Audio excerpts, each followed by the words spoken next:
ഞങ്ങൾ ഒരു സ്റ്റാൻഡിൽ ഞങ്ങൾക്ക് ഒരു സ്റ്റാൻഡിൽ ആ സ്റ്റാൻഡ് ക്ലിയർ ആണ്. അല്ലല്ല, അത് ഞാനല്ലല്ലോ. UDF എടുത്താൽ നിങ്ങൾ പിന്നെ സ്ഥാനാർത്ഥിയായിട്ട് മത്സരിക്കുന്ന ആളുകളോട് കുത്തി ഇങ്ങനെ വർത്തമാനം ചോദിക്കാൻ പാടില്ല. നിങ്ങൾ UDF has taken A very strong stand. ആ സ്റ്റാൻഡിൽ ഞങ്ങൾ ഉറച്ചു നിൽക്കുന്നു. നിങ്ങൾ നേരത്തെ അറിയാല്ല, വെറുതെ എന്തിനാ എല്ലാ ദിവസവും അത് ചോദിക്കണം? രാവിലെയും ചോദിക്കും, ഉച്ചയ്ക്കും ചോദിക്കും. ഒരു സ്റ്റാൻഡ് എടുത്ത് എഴുതി ഞങ്ങൾ തന്നില്ലേ? അല്ലല്ലേ, ദേ ഉരുണ്ടൊന്നും പറഞ്ഞില്ലല്ലോ.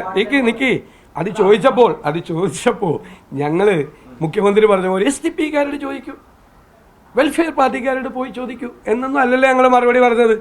ക്ലാരിറ്റിയോടുകൂടിയാണ് മറുപടി പറഞ്ഞത്. ക്ലാരിറ്റി, അതിനേക്കാൾ കൂടുതൽ ക്ലാരിറ്റി എന്തിനാ? നിങ്ങൾ ഇഷ്ടം പോലെ ഞങ്ങൾ പറയേണ്ട ആവശ്യമില്ലല്ലോ. ഞാൻ പറഞ്ഞല്ലോ, വ്യക്തമായിട്ടും മറുപടി പറഞ്ഞല്ലോ. ഒരു സ്റ്റാൻഡ് എടുത്താൽ സ്റ്റാൻഡാണ്. സ്റ്റാൻഡ് മാറുമ്പോൾ നിങ്ങളെ അറിയിക്കാം. സ്റ്റാൻഡ് മാറുമ്പോൾ നിങ്ങളെ അറിയിക്കാം പോലെ. നിയമസഭയിൽ അതുപോലെ ഒരു സംവാദത്തിന് തയ്യാറായില്ല. അതുപോലെ നിയമസഭയിൽ ഒരു അവിശ്വാസ പ്രമേയം കൊണ്ടുവരാൻ പോലും UDF തയ്യാറായില്ല. അവിശ്വാസ പ്രമേയം പാസ്സാവില്ല എന്നുള്ളത് മറ്റൊരു കാര്യമാണ്. എന്നാലും അങ്ങനെ ഒരു സംഭവം ഉണ്ടായില്ല. അല്ല, എന്താണ് അവിശ്വാസ പ്രമേയത്തെ കുറിച്ച് അങ്ങേക്ക് എന്താ അറിയാം? അവിശ്വാസ പ്രമേയം കൊണ്ടുവരണമെന്ന് റൂൾസ് ഓഫ് പ്രൊസീജിയർ വല്ലതും ഉണ്ടോ?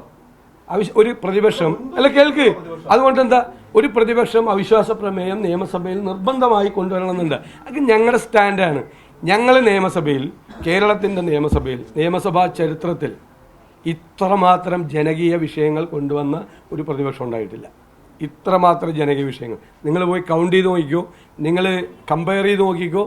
അയ്യപ്പൻ്റെ സ്വർണം കൊള്ള ചെയ്ത ദ്വാരപാലക ശില്പം കൊണ്ടുപോയി ഒരു കോടീശ്വരന് വിറ്റു എന്ന് കോടതി പറഞ്ഞ, എന്നിട്ട് അതിന് പകരം ചെമ്പിൻ്റെ ഒരു ഫേക്ക് മോൾഡ് ഉണ്ടാക്കി വച്ച ലോക കവർച്ചക്കാരായ CPM നേതാക്കൾ ജയിലിൽ കിടന്നിട്ടും, അയ്യപ്പൻ്റെ സ്വർണം തട്ടിയതിന് ജയിലിൽ കിടന്നിട്ടും അവരിപ്പോഴും പാർട്ടിയിലെ സ്ഥാനങ്ങളിൽ ഇരിക്കുകയാണ്. ഒരു നടപടിയെടുക്കാൻ മുട്ടുവരയ്ക്കും. കാരണം അവർക്കെതിരായി നടപടിയെടുത്താൽ അവർ ഇപ്പോഴുള്ള മന്ത്രിയെ പറ്റിയും പഴയ മന്ത്രിയെ പറ്റിയുമുള്ള രഹസ്യങ്ങൾ വെളിപ്പെടുത്തുന്നുള്ള ഭയം കൊണ്ടാണ്. അവർക്കെതിരെ ഏതെങ്കിലും പാർട്ടി ചെയ്യാതിരിക്കുമോ? അയ്യപ്പൻ്റെ സ്വർണം കവർന്നതിന് ജയിലിൽ കിടന്നു. എന്നിട്ട് ഒരു നടപടി, ആളും പോയി ജില്ലാ കമ്മിറ്റിയിൽ ഇരിക്കുകയാണ്. എന്തൊരു പാർട്ടിയാണ്!